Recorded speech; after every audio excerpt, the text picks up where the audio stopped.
Corruption is a cause that afflicts many countries. It has become a major concern throughout the world, but especially developing and underdeveloped countries. Corruption is the reason why developmental efforts of government have not been largely successful. It is the duty of you and I to say no to corruption by joining hands with the anti-graft agencies. Good evening and many thanks for joining us on today's edition of The Eagle. My name is Aisha Gambari. Also with me is Aisha Muhammad. Hello. Hi Aisha. Good evening viewers and welcome to the program, your window to the activities of the Economic and Financial Crimes Commission, EFCC.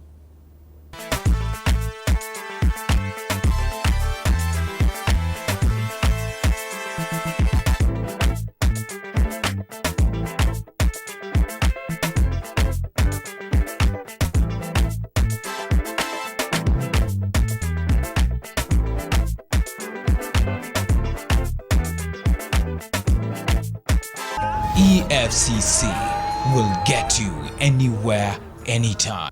Today, we shall be bringing you a review of some of the former governors' cases going on in various courts across the country. The former governors were arraigned by the Economic and Financial Crimes Commission, EFCC, for offenses which include money laundering and diversion of public funds. A federal high court in Abuja again deferred ruling in the extradition proceedings brought against Ehideme Okoyomo, former managing director and chief executive of Nigeria Security Printing and Minting Company, NSPMC, by the Office of the Attorney General of the Federation. Stealing in the name of God. A fake Muslim Pilgrims Welfare Board official is currently facing charges before a federal high court, Yenogwa, Bayelsa State, for parading himself as a Pilgrims Board official, thereby defrauding unsuspecting members of the public. Please stay tuned as we will be right back after this timeout. Cheers!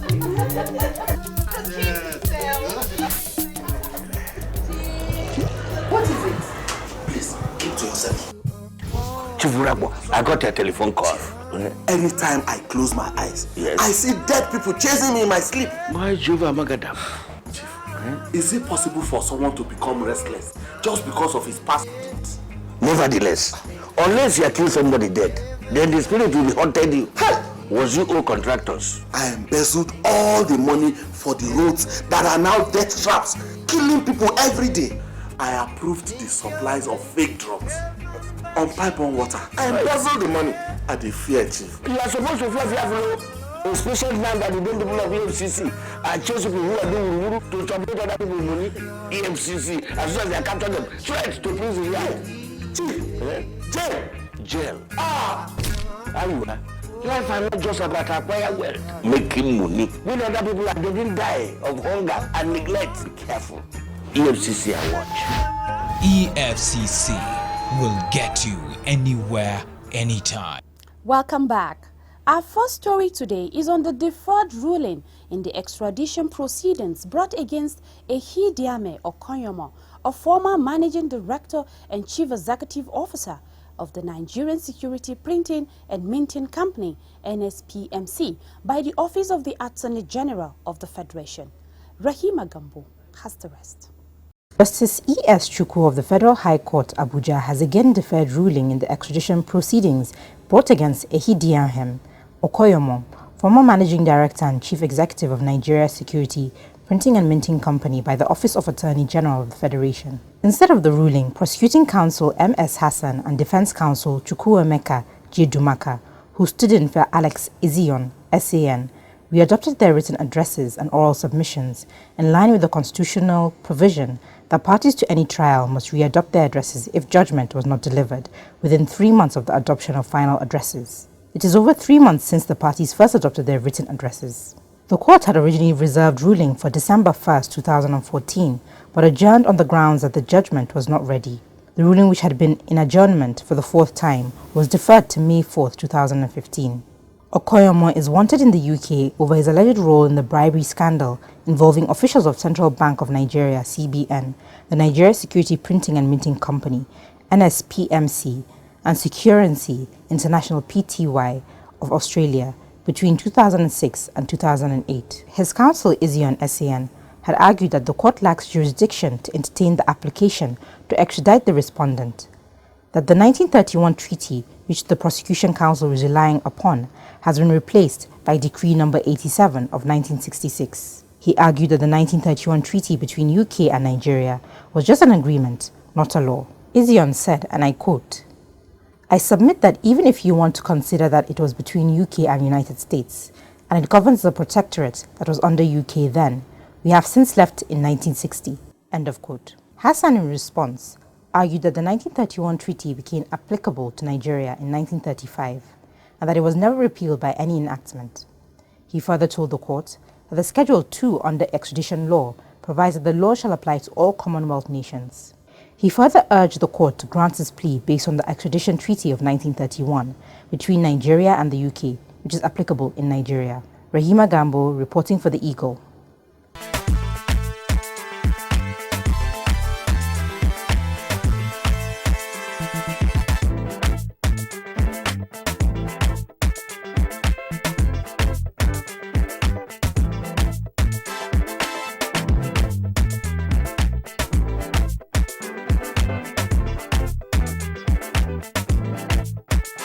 EFCC will get you anywhere, anytime. Stealing in the name of God? The Economic and Financial Crimes Commission EFCC is currently prosecuting one Mohammed Obobio, a fake Pilgrims Welfare Board official, before Justice I.E. Eko of the Federal High Court Yenagoa Bayelsa State on a 5-count charge bordering on obtaining money by false pretense to the tune of over 15 million naira. Thelma Eke completes the report. The suspect is alleged to have presented himself as member of Bayelsa State Muslim Pilgrims Welfare Board and collected the said amounts from the complainants Meigoro Safianu and Ibrahim Abdullahi under the pretext that the money will be paid for the 2012 Hajj exercise, which was never actualized. The complainants had at different times approached Obobio to refund their money to no avail. Realizing that they had been conned, the duo petitioned the EFCC and the accused person was arrested. Investigations by the commission revealed that Obobio was not a staff of the Bayelsa State Muslim Pilgrims Welfare Board, as he portrayed. He, however, pleaded not guilty when the charge was read to him. In view of his plea, the prosecution counsel Shehu Usman prayed the courts for a date to present his witnesses for commencement of trial. The defendant counsel, Kingsley Nwosu, could not produce his formal application for bail. Justice I.E. Ikwo refused to grant bail to the accused person due to lack of formal application by the defendant. The judge adjourned the matter to May 11th and 12th of 2015 for trial. Thelma Eke, reporting for The Eagle.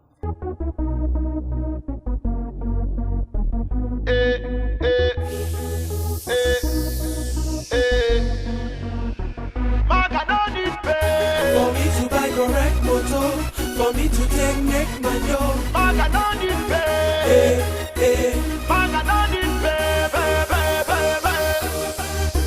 Reminiscing as I walk to my car, thinking about how we used to be. For Ekoma, I did ride or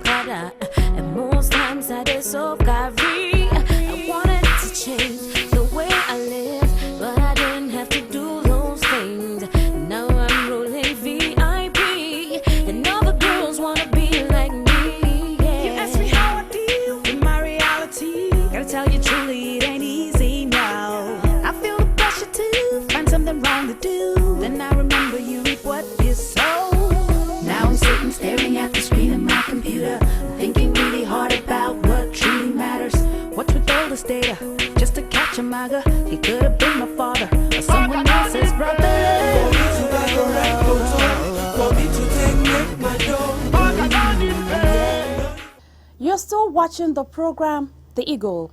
We move to the story of Aliyu Zakari's conviction to 2 years imprisonment. Zakari was sentenced by Justice Yusuf Ubali of the Kano State High Court on a 2-count charge bordering on issuance of dot check brought against him by the Economic and Financial Crimes Commission, EFCC. Kamila Gabi is standing by with the rest of the story.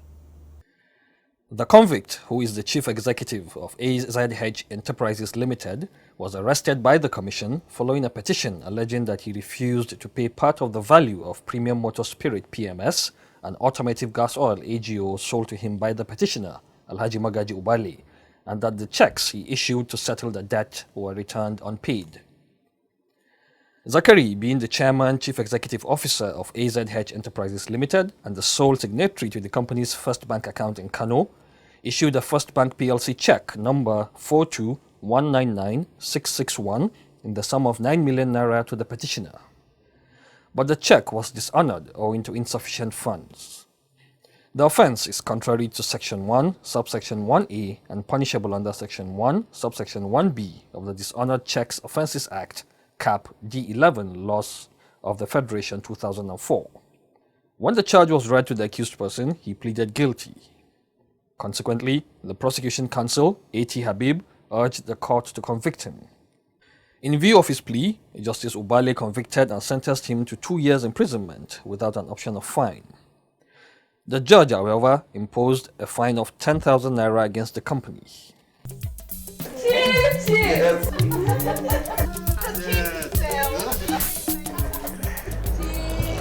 What is it? Please, keep to yourself.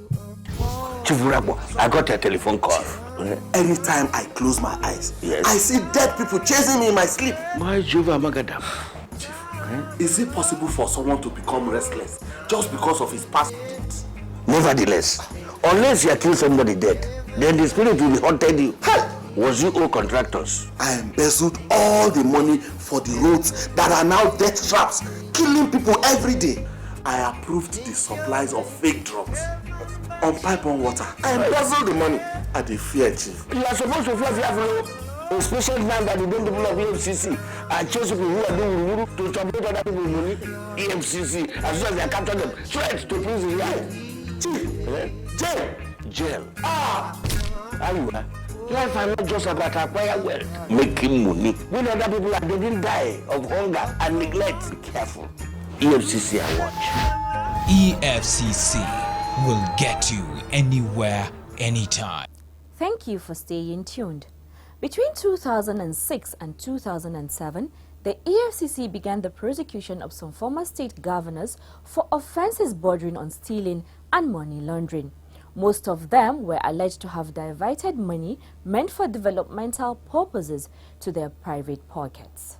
The likes of Uzo Kalu, former governor of Abia State, Joshua Dariye, former governor of Plateau State, Samini Turaki, former governor of Jigawa State, Abubakar Audu, former governor of Kogi State, Jolly Nyame, former governor of Taraba State, were among the first set to be arraigned by the commission.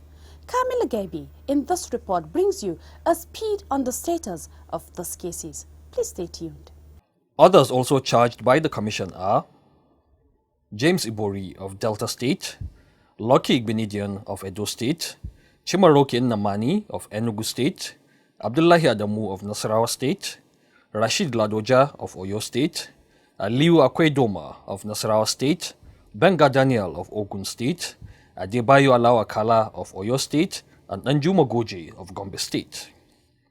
Oji Uzo Kalu of Abia State was among the first set arraigned in 2007. The anti-graft agency had, among other things, accused the former governor of stealing over 5 billion naira belonging to Abia State while in office. After he was arraigned, Kalu approached the Abuja High Court asking to quash the charges against him as no evidence was established. The court threw out his application and ruled that Kalu has a case to answer. Not satisfied with the ruling, he proceeded to the Court of Appeal. In a unanimous judgment, a panel of 3 justices led by Justice Ejembi Eko upheld the decision of the lower court and struck out the appeal by the former governor and his company Slock Nigeria for lack of merit. Kalu then proceeded to the Supreme Court, asking that the judgment of the Court of Appeal be set aside. The case is still before the Apex Court, while his trial at the Abuja High Court is on hold, pending the determination of his application at the Supreme Court. For Joshua Dare of Plateau State, his trial has resumed before Justice Abimbola Banjoko of the FCT High Court, Gudu, Abuja, after the Supreme Court ruling that he has a case to answer. Dare had challenged the competence of the charge at the trial court, Court of Appeal and the Apex Court. He lost all the layers of the judicial process. At the resumed hearing of the case, counsel to Dare, J.S. Paul, SAN, told the court that his client is indisposed and could not make it to court. He told the court that sometime in February this year, Dare's 90-year-old father was kidnapped. He said in the process of securing his release, Dare fell on a rock and broke his leg, and he is yet to recover. In the circumstance, the defense asked for an adjournment. Displeased by the conduct of the accused, Justice Banjoko said she would not hesitate to open a day-to-day trial on the accused to ensure speedy determination of the case. Since his arraignment on a 23-count charge on July 13, 2007 at the Federal High Court, Abuja, Dare has been employing all means known to law to frustrate his trial. Following his plea of not guilty to the charges preferred against him, the trial court had set aside November 13, 2007 for the prosecution to open its case. On the fixed date for trial to commence, the ex-Plateau governor brought a motion before the court praying for an order to quash the 23-count charge preferred against him on diverse grounds, including lack of locus standi to prosecute him and jurisdiction to hear and determine the case. Dare's application was dismissed by the court on December 10, 2007. He proceeded on appeal, which also suffered the same fate on June 17, 2010. Not satisfied, the former governor proceeded to the Supreme Court on July 13, 2010. The Apex Court, in its judgment delivered on February 27, 2015, found the appeal to be lacking in merit and consequently dismissed it and ordered the court to commence expeditious trial of the former governor. Justice Banjoko has adjourned the case to July 1, 2015. Saminu Turaki was first arraigned by the EFCC before the Federal High Court, Abuja, in 2007 on a 32-count charge of misappropriating over 30 billion naira while he was governor of Jigawa State. The case was later transferred to the Federal High Court Dutse after he challenged the jurisdiction of the Federal High Court Abuja. He was subsequently re-arraigned on a 32-count charge at the Federal High Court Dutse, Jigawa State. Since his rearrangement, the ex-governor continuously evaded appearance in court, which prompted the court to issue a warrant directing the Inspector General of Police or his officers and the EFCC to arrest Saminu Turaki and bring him to court. The EFCC had since declared him wanted. Reverend Joel Nyami of Taraba State is also facing charges before an FCT High Court, Gudu, Abuja. EFCC arraigned him on a 41-count charge. He was accused of stealing over 1 billion naira belonging to Taraba State. He pleaded not guilty to all the charges. Afterwards, the former governor filed an application challenging the jurisdiction of the court and the competence of the charges. The presiding judge, Justice Abimbola Banjoko, however, struck out his application for lack of merit. Not satisfied, Nyame proceeded to the Court of Appeal. Again, he lost. Not deterred, he headed for the Supreme Court, where his application was also thrown out for lack of merit. Eventually, the matter came back to the FCT High Court, Gudu, Abuja, where the trial is ongoing, and the EFCC has called many witnesses. Rotimi Jacobs, SAN, is one of the counsel handling some of these cases.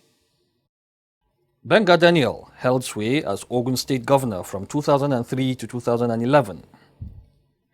The former governor was arraigned by the EFCC on a 38-count charge of stealing public funds, bribery, fraudulent conversion of public property, and false declaration of assets before Justice Olariwanju Mabekoje of the Federal High Court, Abeokuta, Ogun State. EFCC alleged that the former governor stole over 200 million naira between 2004 and May 29, 2011, and also converted government's land in various parts of the state to his family's use. It also alleged that the former governor's house in Shagamu, Ogun State, was built on government land, while his conference hotel in Ijebu-Ode, also in Ogun State, was also built on a parcel of land meant for judges' quarters. The commission also said that the Westerner newspaper, publishers of the Compass, allegedly owned by Daniel, was built on government land on the Lagos-Ibadan Expressway. EFCC noted that Daniel also failed to declare his assets and interests in GLD Consults Limited, Millennium Parks Limited, Silver Springs Limited, and Conference Hotels Limited, amongst other allegations. The case has proceeded to trial stage, with the EFCC calling many witnesses. The former Nasarawa State Governor, Aliyu Akwe-Doma, was also docked on a 17-count criminal charge of laundering stolen funds totaling over 15 billion naira. He was arraigned alongside 6 others, including Senator John Nangoyi, Abdelmumin Jibrin, Timothy Anthony Anjide, Dauda Egwa, Suleiman Ibrahim, Broworks Limited, and Green Forest Investment Limited, before the Federal High Court sitting in Lafia, Nasarawa State. Doma and co-accused were first arraigned before Justice Marcel Awokulehin.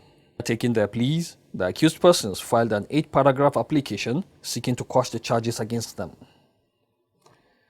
The application suffered setback as the presiding judge ruled that the accused persons have a case to answer. The case was, however, transferred to a new judge, Justice Agatha Anulika Okeke, following the transfer of the Federal High Court judges, which affected Justice Marcel Awokulehin, now retired. The case started afresh and the accused persons were rearraigned. The trial is currently going on, with the EFCC presenting witnesses. One of the witnesses, Solomon Katza, told the court that there was no memo to back payments authorized from the state treasury by the accused persons, nor was the funds accounted for. Katza, a former director of finance in the office of the secretary to the Nasarawa state government, who is the 5th prosecution witness, told the court that Anjide, the second accused person, who was the former secretary to the state government, was a recipient of about 500 million naira, which was released for the voters' registration exercise in 2011.